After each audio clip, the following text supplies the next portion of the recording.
Hello student, welcome to my channel. This is Nilesh Kushwaha and today we are going to discuss about the communication skill and this is for the class 10. Establishing report. बच्चों आपको एक figure दिख रहा है, क्या observe कर रहे हैं इसमें नीचे कुछ लिखा भी है, द फील्ड ऑफ कॉन्सिक्वेंसनेस। नहीं समझे? चलिए समझते हैं। How do you go about establishing report? आप इस्टेब्लिशिंग रिपोर्ट कैसे बनाते हैं या क्या सोचते हैं उसके बारे में। You need to self confidence. जब आप अगर ऐसी रिपोर्ट बनाएं आपके पास सेल्फ कॉन्फिडेंस होना चाहिए। You must understand the people. आपको लोगों को समझना चाहिए।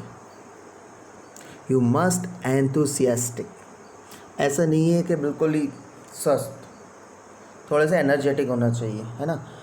नई नई चीज़ें जानने की आप में थोड़ी सी लालच होना चाहिए। You must make eye contact. This is very important students. जब भी आप किसी से बात करें तो आई कांटेक्ट तो होना ही चाहिए। ऐसा नहीं है कि आप किसी से बात कर रहे हैं और उससे नज़रें भी चुरा रहे हैं, ऐसा लगेगा कि हम कुछ गलत कर रहे हैं या झूठ बोल रहे हैं। You must be interested on them. आपको उसमें इंटरेस्ट भी होना चाहिए। ऐसा नहीं है कि आपको इंटरेस्ट नहीं है फिर भी काम किए जा रहे हैं। Now communication is the series of experiences. Eight the last class आप लोगों ने पढ़ा था कि कम्युनिकेशन एक प्रोसेस है जहाँ पर हम मैसेज भेजते हैं, रिसीवर रिसीव करता है, देन फीडबैक मिलता है। उसके अलावा भी बहुत कुछ है, जैसे सुनना। सिर्फ सुनना भी एक कम्युनिकेशन है। स्मेलिंग समथिंग, या फिर कुछ देखना या टेस्ट करना या फिर कुछ छूना। Now let's talk about the meaning of communication. आपने लास्ट क्लास में तो पढ़ा ही था, लेकिन एक बार और हम फिर से रिवीजन कर लेते हैं। Communication is a dynamic process. Dynamic process means what बच्चों?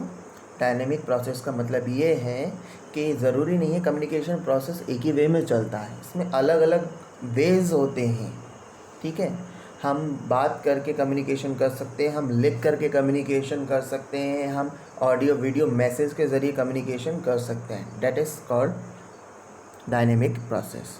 Second one, through this process we convey a thought और ए फीलिंग टू समवन। हम इस प्रोसेस के दौरान इन्फॉर्मेशन तो ठीक, हम अपनी फीलिंग्स भी किसी के साथ शेयर कर सकते हैं।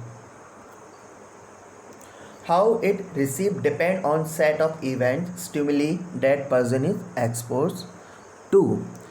रिसीवर के ऊपर डिपेंड है कि वो उस चीज़ को कैसे ले रहा है, वो उस चीज़ को क्या समझ रहा है और फिर उसके बदले में कैसे रिएक्ट करेगा। How you say that you say plays an important role in communication. आप कभी ये नहीं कह सकते कि आप कम्युनिकेशन में एक बहुत ही इम्पॉर्टेंट रोल प्ले कर रहे हैं, बट इज़ इट? कम्युनिकेशन में सेंडर रिसीवर दोनों होते हैं, लेकिन कई टाइप के कम्युनिकेशन में ज़रूरी नहीं है कि रिसीवर हो। सेंडर अपना प्रोसेस कर देता है। जैसे अभी मैं हूँ, मैं ये वीडियो के ज़रिए आपको इन्फॉर्मेशन दे रहा हूँ, इसकी क्या गारंटी है कि रिसीवर इसको सुनेगा ही, एंड सो मैनी थिंग्स। पूरी कम्युनिकेशन प्रोसेस में किन किन चीज़ें ज़्यादा इफ़ेक्टिव होती हैं और कितने परसेंटेज में होती हैं। जैसे कि बात करें हम लिसनिंग फैक्टर की, सबसे ज़्यादा परसेंटेज इसी का है 45%। फिर हम बात करते हैं स्पीकिंग की, बोल करके 30%, रीडिंग 16% एंड सबसे कम राइटिंग का 9% ओनली। इसका मतलब ये है कि अगर आप ओरली बोल के कोई चीज़ कर रहे हैं तो तब ज़्यादा इफ़ेक्टिव कम्युनिकेशन होता है, या लोग इस चीज़ का ज़्यादा इस्तेमाल करते हैं। Now there are the levels of communication, so let we discuss about it. Number 1, verbal.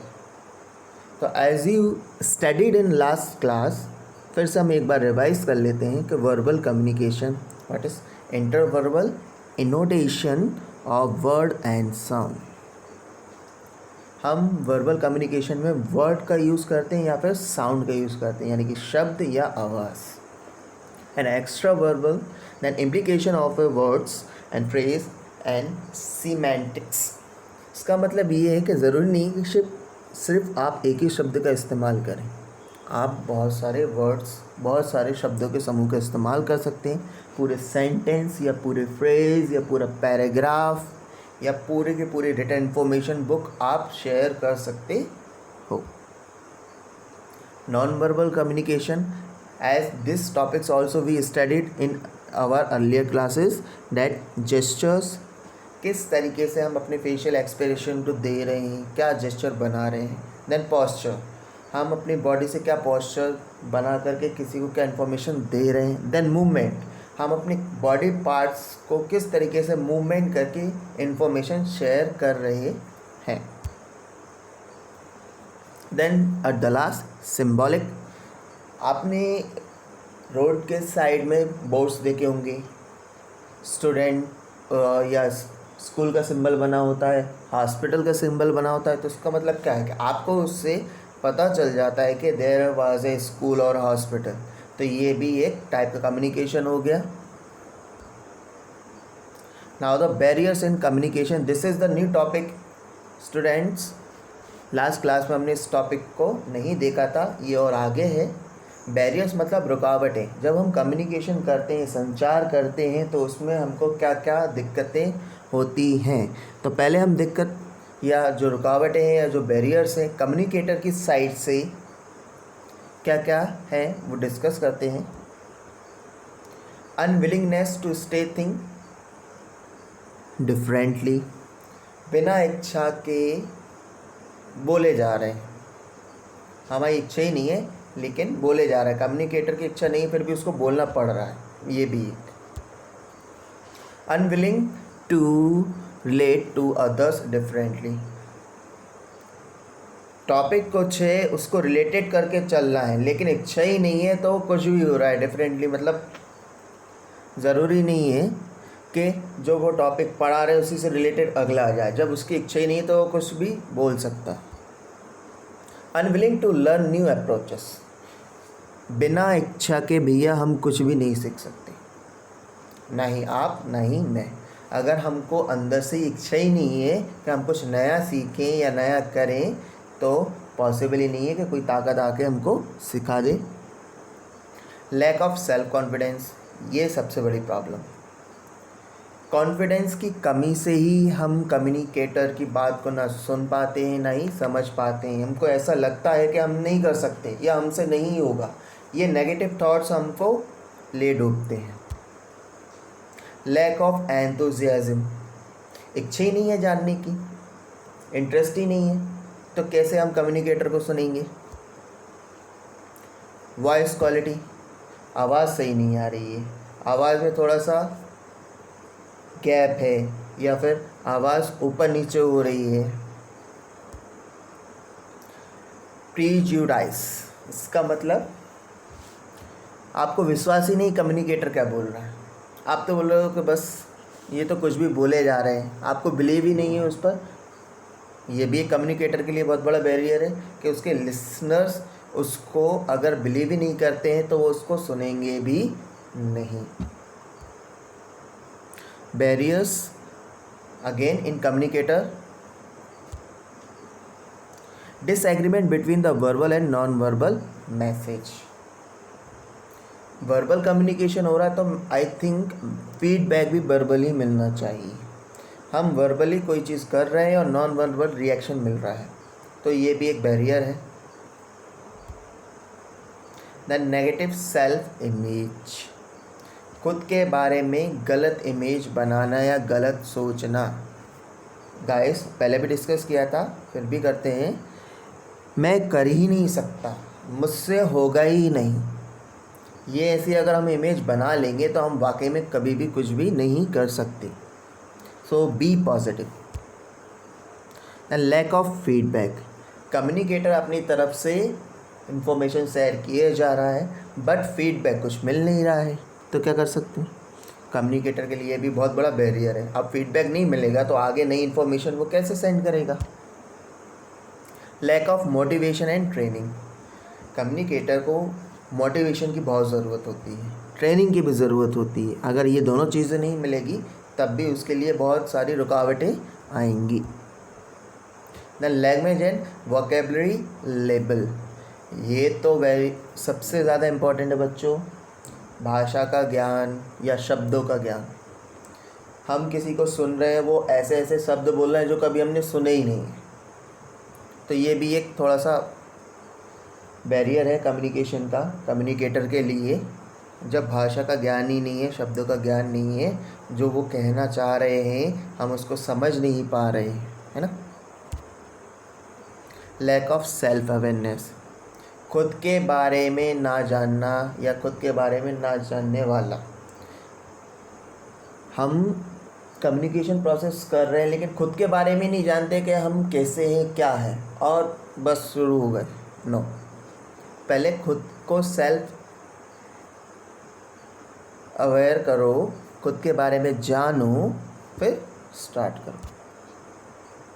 Now the barriers in communication that have to do with the receiver. अब रिसीवर साइड से क्या क्या रुकावटें आती हैं कम्युनिकेशन में।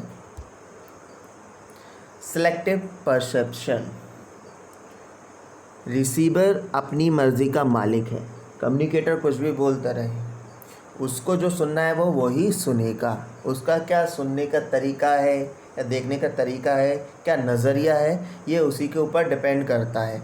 आप बोलो कि एक गिलास में आधा पानी भरा है, आधा गिलास पानी भरा है, लेकिन ज़रूरी नहीं है कि वो भी यही बोले कि गिलास में आधा पानी भरा है। वो ये भी बोल सकता है कि गिलास में आधा पानी खाली है या आधा गिलास खाली है। So that's the thing. Unwillingness to change, इच्छा ही नहीं है बदलने की। कोई आपको कुछ कह रहा है, अच्छी बातें कह रहा है कि ये ऐसा नहीं ऐसा करा करो, लेकिन आप कह रहे हो नहीं छोड़ो मैं नहीं करूँगा या मेरी इच्छा ही नहीं है। So that is also lack of interest in the topic and the subject. Guys come to our study. किसी को इंटरेस्ट है, किसी को इंटरेस्ट नहीं है पढ़ाई में या सब्जेक्ट में या रिलेटेड टॉपिक में। कई लोगों को इंटरेस्ट नहीं होगा तो वो इसको नहीं सुन रहे होंगे, जिनको इंटरेस्ट होगा तो वो काफ़ी अच्छे से सुन रहे होंगे। Prejudice and the believe system, पहले से ही सोच लेना, उस पर पहली बात तो कम्युनिकेटर के ऊपर विश्वास ना करना और सोचना कि ये अलग है, कोई दूसरा सही है, ये गलत है। So that is also biggest the barrier in receiver side.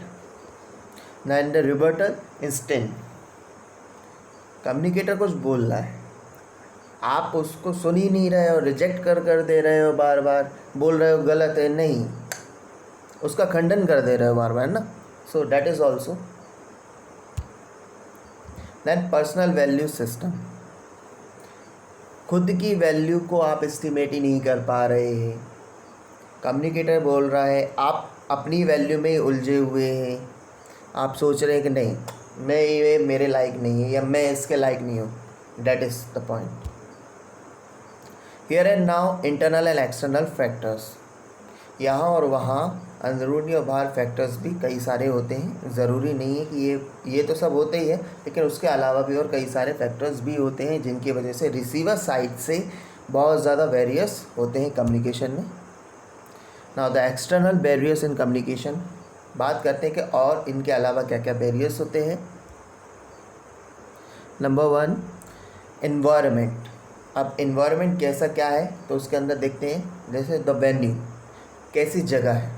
Suppose आपको स्टडी करना है तो आपके लिए किस टाइप का एनवायरनमेंट होना चाहिए, शांत एकांत, जहाँ कोई डिस्टर्बेंस ना हो, किसी टाइप का नॉइज़ ना हो, है ना। So that is the thing. Then the effect of the noise, आप किसी से बात कर रहे हैं, इंपॉर्टेंट बात कर रहे हैं, आप इंपॉर्टेंट बात ऑफिस में बैठ के कर सकते हो, ना कि किसी गार्डन में, क्योंकि वहाँ पे नॉइज़ होता है। आप सड़क पर खड़े होकर बात नहीं कर सकते क्योंकि ट्रैफिक का इतना नॉइज़ होता है कि आप अच्छे से एक दूसरे को समझ नहीं सकते। Then the temperature in the room, that is the fact. Room में हम किसी बैठे हैं, मीटिंग चल रही है, कोई लेक्चर चल रहा है, गर्मी का मौसम है, गर्म टेम्परेचर हो रहा है, तो आपका ध्यान पूरा उधर जाएगा ना कि लेक्चर पर। Other people like status and education, ये भी एक बहुत बड़ा बैरियर है। जैसे कि लोग अपने स्टेटस और एजुकेशन के बारे में सोचते हैं फिर लोगों से बात करते हैं, that is the wrong. Then time is also, communicator बोलना चाह रहा है, रिसीवर के पास टाइम नहीं है, तो कैसे कम्युनिकेशन होगा। Now the 5 basic reason we do not listen, 5 कारण हैं जिनकी वजह से हम सुनते ही नहीं हैं। वो कौन कौन से। लिसनिंग इज़ हार्ड वर्क, सही बात है, सुनना किसी को बहुत ही ज़्यादा हार्ड वर्क है। जैसे कि आप अभी कर रहे हैं, मुझको सुन रहे हैं, तो ये आपको बहुत ही ज़्यादा कठिन लग रहा होगा। कुछ लोग तो चले भी गए होंगे, लेकिन कुछ लोग नहीं, आगे कुछ नया मिलने वाला है, इसलिए रुके हुए हैं। कंपटीशन भैया बहुत होता है सुनने में, है ना। कोई कंपटीशन चल रहा है, आपको इंटरेस्ट ही नहीं है उसको देखने में। देन रश ऑफ एक्शन, भिड़े जा रहे हैं, लड़े जा रहे हैं, कोई भी एक्शन हो रहा है, आप उसके लिए चले जा रहे हैं, तो उसकी वजह से आप सुनते ही नहीं हो, बस भीड़ भाड़ करते जा रहे हो, बहुत ही रश मचाते जा रहे हो, that is the point. Then speed difference, 120 words per minute versus the 620 words per minute. Guys ये तो होते ही है जनरली, स्पेशली स्टूडेंट्स काफ़ी ऑब्जर्व करते हैं इसके बारे में। वो कहते हैं नहीं कोई टीचर बहुत फास्ट बोलता है, नहीं वो टीचर बहुत स्लो बोलता है। तो ये भी एक बहुत बड़ा रीज़न है कि हम सुनते ही नहीं हैं। कोई स्लो बोले तो हमको अच्छा नहीं लगता है, कोई फास्ट बोले तो हमको समझ में नहीं आता है, that's the thing. Than lack of training, obviously बात, अगर आप कोई चीज़ काम करना चाह रहे हैं और उसके बारे में ट्रेनिंग ही नहीं है आपको, तो आप उस चीज़ को अच्छे से नहीं कर सकते। दैन 4 लेवल ऑफ लिसनिंग, जब हम सुनते हैं तो उसके भी कुछ लेवल होते हैं, और वो किस किस टाइप के देखते हैं। जैसे नॉन लिसनर, एक टाइप के लिसनर होते हैं जो सुनते ही नहीं हैं, अटेंशन पूरा रहेगा, ऐसा लगेगा वो सुन रहे हैं लेकिन वो सुन नहीं रहे हैं, एक कान से सुनते हैं और दूसरे से निकाल देते हैं। सेकेंड द मार्जिनल लिसनर, उतना ही सुनना है जितना ज़रूरी है, बाकी का नहीं सुनना। देन एवेल्युएटिव लिसनर, सुनते हैं लेकिन उसको भी जज करते रहते हैं, एवेल्युएट करते रहते हैं, ये सही और ये गलत। देन एक्टिव लिसनर, ये लिसनर अच्छे होते हैं, एक्टिव होते हैं कि पूरी बातें सुन रहे हैं, समझ रहे हैं, ठीक है। देन इम्प्रूविंग लिसनिंग स्किल्स, हम अपनी लिसनिंग स्किल कैसे सुधार सकते हैं। अभी तक आप बोर हो गए होंगे, लेकिन ये पॉइंट आपके काम का है कि आप कैसे सुने। Number 1, by not being preoccupied. सबसे पहला काम ये है कि अगर आप कुछ कर रहे हैं तो आपका ध्यान पूरा वहीं होना चाहिए, कोई दूसरी चीज़ नहीं सोचना चाहिए। फॉर एग्ज़ाम्पल, अगर आप इस समय अपने ये 10th क्लास की वीडियो को सुन रहे हैं तो आपका ध्यान यहाँ होना चाहिए। ऐसा नहीं हो कि आप ये वीडियो देख रहे हैं और आप सोच कुछ और रहे हैं, अरे यार मुझे तो पबजी खेलना था, अरे यार मेरा मार्केट जाने का टाइम था, या मेरा घूमने का टाइम था, या मेरे फ्रेंड का मैसेज आ रहा है, and so many things. No, at a time जो काम कर रहे हैं उसको ध्यान से करें, अपना ध्यान इधर उधर ना भटकाएं। Second 1, being open minded and not defensive, हमेशा खुले दिमाग के रहें, नैरो थिंकिंग ना रखें अपनी, और कभी भी डिफेंसिव ना रहें, नहीं I am always right and ये मैंने गलती नहीं किया। अगर आपसे कुछ गलत होता है, गलत बोलते हो, तो accept it, okay. Minimizing interruption, कोई कुछ बोल रहा है तो इंटरप्शन करने की कोशिश कम करें, उसके बीच में बार बार टोके ना, हो सके कोशिश तो ज़रूर करें। Effective listening is hearing, interpreting when necessary, understanding the message and relating to it. सबसे इफेक्टिव लिसनिंग कब होती है, आप सुने क्या बोल रहे हैं, क्या ज़रूरी है, आप उस चीज़ को समझें, क्या मैसेज आ रहे हैं, उससे रिलेटेड जो भी थिंग्स हैं आप उनको समझें।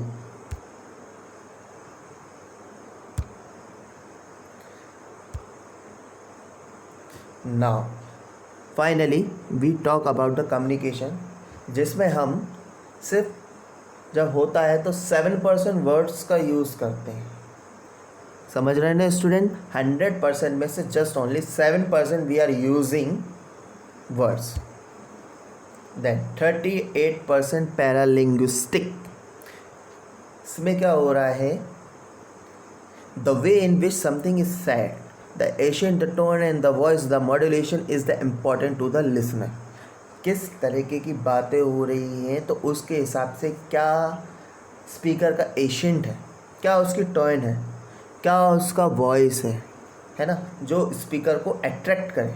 तो 38% चीज़ें इसके ऊपर डिपेंड होती है। Then 55% body language. Suppose class में टीचर लेक्चर दे रहे हैं, देन उसकी बॉडी लैंग्वेज पे भी बच्चों का ध्यान होता है कि वो वर्ड्स बोल रहे हैं उसके साथ क्या एक्शन कर रहे हैं, है ना, कि what a speaker looks like while delivering A message. Speaker कैसा दिख रहा है मैसेज डिलीवर करने के दौरान। Affect the listener understanding the most. ठीक है, कि किस तरीके से बात कर रहे हैं और क्या उसमें क्या बॉडी लैंग्वेज उन्होंने यूज़ की है, वो भी बहुत ज़रूरी है। Then the types of body language, remember that you are the dealing with people. कुछ टाइप के बॉडी लैंग्वेज है, जब आप लोगों से बात करें तो आपको उनको ध्यान में रखना है। Postures and gestures. Here P for the postures and gestures. आप क्या पोस्चर बना रहे हैं, क्या जेस्चर बना रहे हैं, इस चीज़ का आपको ध्यान रखना है। Then eye contact. Eye contact must, आपको लिसनर से आई कॉन्टैक्ट बना के रखना ही है। Then orientation. आप क्या रिप्रेजेंट कर रहे हैं, क्या ओरिएंट है, क्या चीज़ आप बता रहे हैं तो उसका मतलब क्या है वो पूरा होना चाहिए। देन प्रेजेंटेशन, आप मैसेज को किस तरीके से डिलीवर करे जा रहे हैं। Then looks. Looks very important now it is. Looks कैसे हैं, आपका ड्रेसिंग सेंस कैसा है, आपका अपीयरेंस कैसा है, that is also important. Then expression of emotion, किस तरीके की बात कर रहे हैं और आप उसमें किस तरीके का एक्सप्रेशन दे रहे हैं। It would be A sad, happy, understand. हंसी का माहौल है तो थोड़ा सा अच्छे से, दुख की चीज़ है कोई तो उसको थोड़ा सा इमोशनली होकर के बोले, नहीं पता चले खुश होकर के कोई सैड वाली थिंग्स बता रहे हैं आप तो गड़बड़ हो जाएगा ना। So thank you guys, this is our first lecture. Let's continue our second lecture.